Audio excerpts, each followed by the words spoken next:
The FD is a twin turbo engine and the rear turbo drains at the back of the engine. Since we're going single turbo, we're just going to block this off with a plate. The front oil drain, going to remake in stainless steel and use some high temperature rubber hose to connect it and some hose clamps. To make the engine look really cool, I'm going to make everything I can out of stainless steel and give it a good polished finish. So we're starting with the oil drain with stainless steel plate and drilling the holes out to make the flange. Going to cut out the stainless steel plates for the flanges and then give them a little tickle up on the winner shirt just to give them that perfect shape.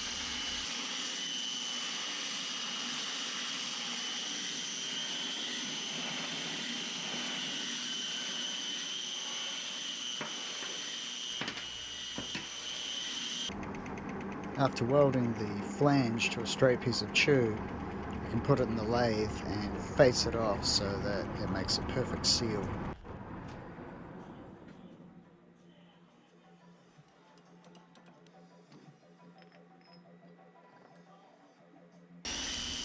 And using a very fine belt just to chamfer the edges so that it's nice in the hand. And I use a countersink drill just to clean up the holes.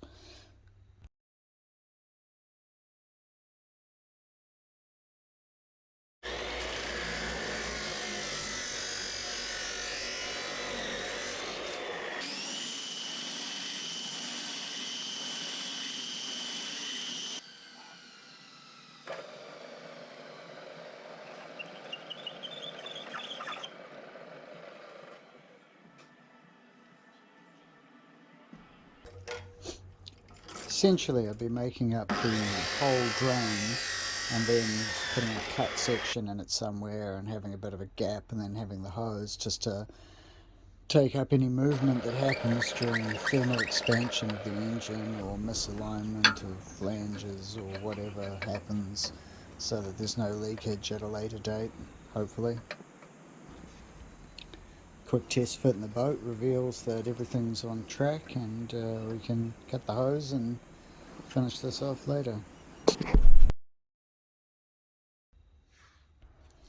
So seawater will enter quite low on the exhaust manifold and fill the exhaust manifold up and the pipe that comes off for the wastegate, and then that will fill the exhaust pipes, the wastegate exhaust pipe and the main exhaust pipe from the turbo up before discharging out the back of the boat.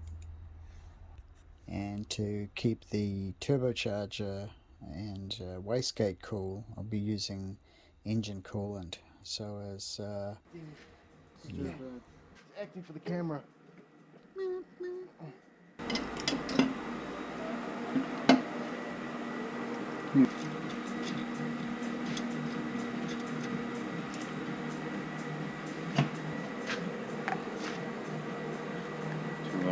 No, it's already cut for something else. Yeah, well, it's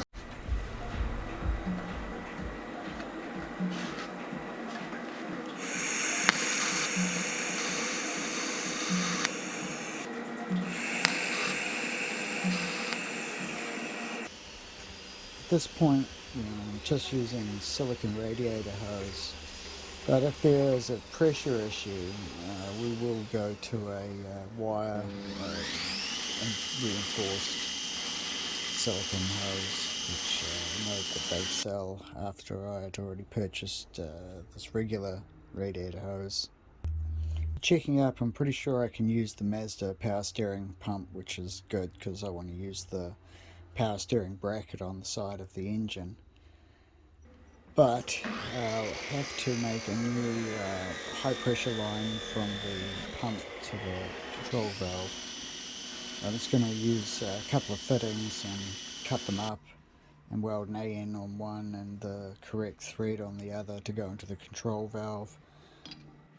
And then we'll just make up a hose to suit once it's all fitted. Because I didn't have the correct size pipe or tube, I ended up using a piece of solid round bar and drilling it out to the right diameter for the adapter I'm making for the power steering.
So there's two oil lines on the engine. One is the pressure out, and then the return line. These go to the oil cooler.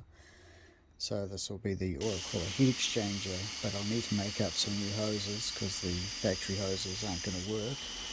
And I'll be using AN Teflon lines. So I'm going to just fabricate up the parts that I need and weld the AN fittings on the end, and hopefully it's all good.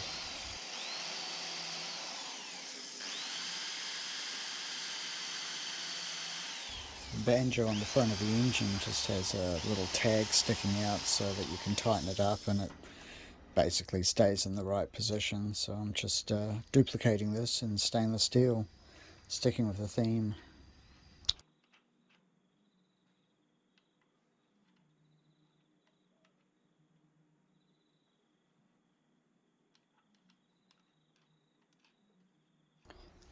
And Luke the puppy is an Airedale Terrier. No.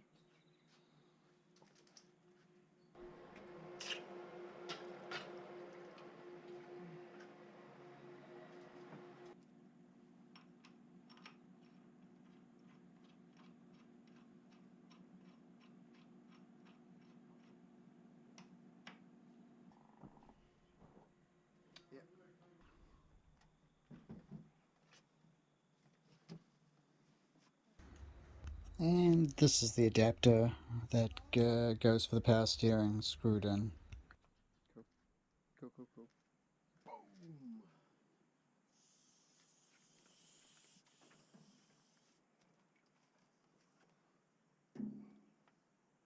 Get it right under, if you can.